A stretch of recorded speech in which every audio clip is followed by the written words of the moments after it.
اعوذ باللہ من الشیطان الرجیم بسم اللہ الرحمن الرحیم وَلَقَدْ آتَيْنَا مُوسَى الْكِتَابَ وَقَفَّيْنَا مِن بَعْدِهِ بِالرُّسُلِ، اور ہم نے موسیٰ کو کتاب دی تورات، اور قفینا من بعدہ بالرسل، اور پھر اس کے بعد پے بپے لگاتار ہم رسول بھیجتے رہے۔ ایک بات نوٹ کر لیجیے گا، لفظ رسول اور لفظ نبی میں کچھ فرق ہے، اس وقت تفصیل میں جانے کا موقع نہیں ہے، لیکن یہ تین جوڑے الفاظ کے ایسے ہیں قرآن مجید کی اصطلاحات کے کہ وہ تینوں مترادف کے طور پر بھی استعمال ہو جاتے ہیں اور علیحدہ علیحدہ اپنا مفہوم بھی رکھتے ہیں۔ اور اس کا ایک اصول یہ علماء نے بنایا ہے کہ اذا اجتمع تفرقا واذا تفرقا اجتمع۔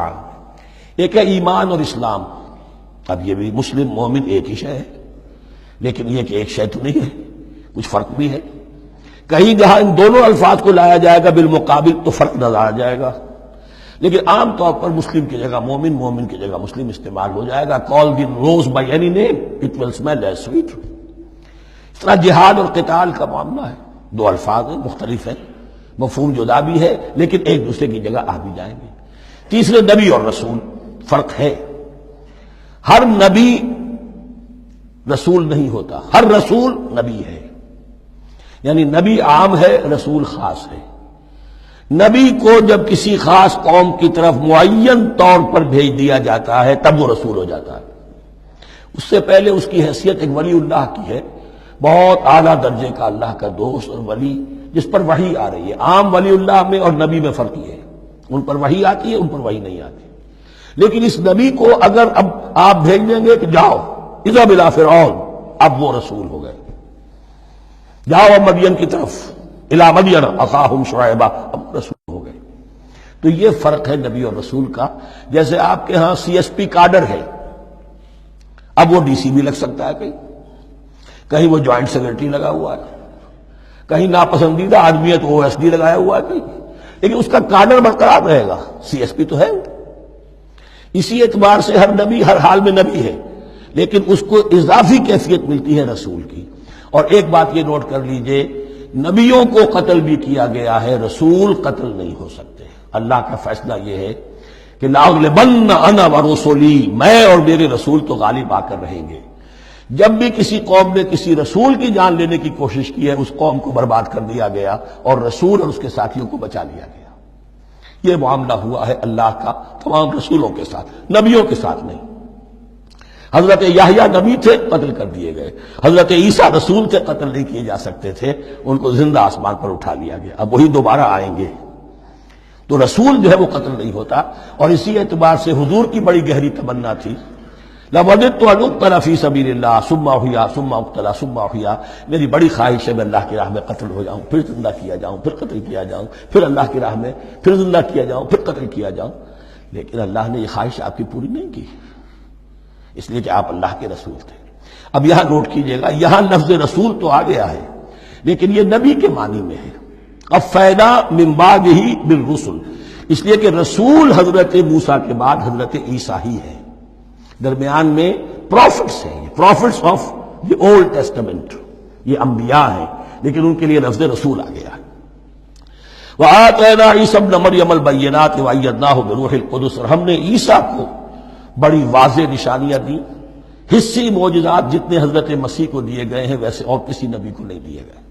یہ بعد میں تذکرہ آ جائے گا سورہ آل عمران میں۔ اور ہم نے مدد کی ان کی روح القدس کے ساتھ، حضرت جبرائیل کی خاص تائید انہیں حاصل تھی۔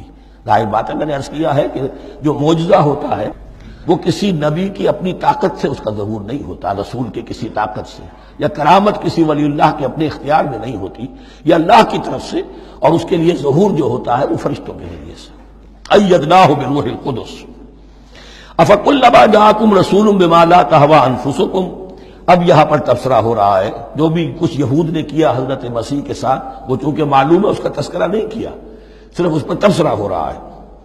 تو جب بھی کبھی تمہارے پاس کوئی رسول آیا، بِمَا لَا تَهْوَىٰ أَنفُسُكُمْ، وہ چیز لے کر جو تمہارے جیوں کو، تمہارے من کو بھائی نہیں، اچھی نہیں لگی، استکبرتم، تم نے استکبار کیا، وہی استکبار جو عزازیل نے کیا تھا اور ابلیس بن گیا، ابا واستکبر۔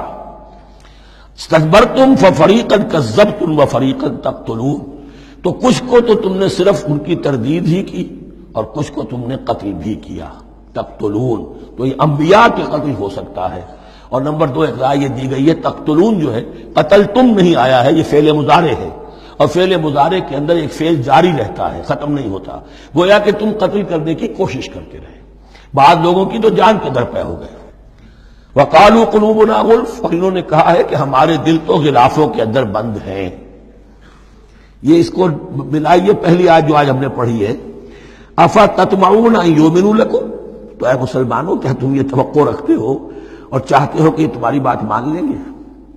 ان کی اس خواہش کے جواب میں جو وہ کہتے تھے وہ یہ قول ہے، وقالوا قلوبنا غلف، ہمارے دل خلافوں میں ہیں، میاں تمہاری بات ہم پر اثر نہیں کر سکتی، جاؤ کسی اور سے بات کرو. آج بھی آپ کو یہ الفاظ سننے کو مل جائیں گے. قلوبنا غلف، ہمارے دل تو غلافوں میں ہیں، بڑے مضبوط ہیں، مستحکم ہیں، تمہاری بات اس میں گھر کر ہی نہیں سکتی. بل لعنہم اللہ بکفرہم، یہ ہے تبصرہ.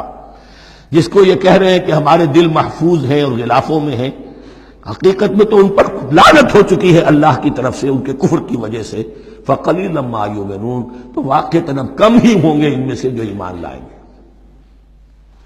وَلَمَّا جَاءَهُمْ كِتَابٌ مِّنْ اللَّهِ مُصَدِّقٌ لِّمَا مَعَهُمْ، اب یہاں پر ذکر ہو رہا ہے خود حضور صلی اللہ علیہ وسلم کا.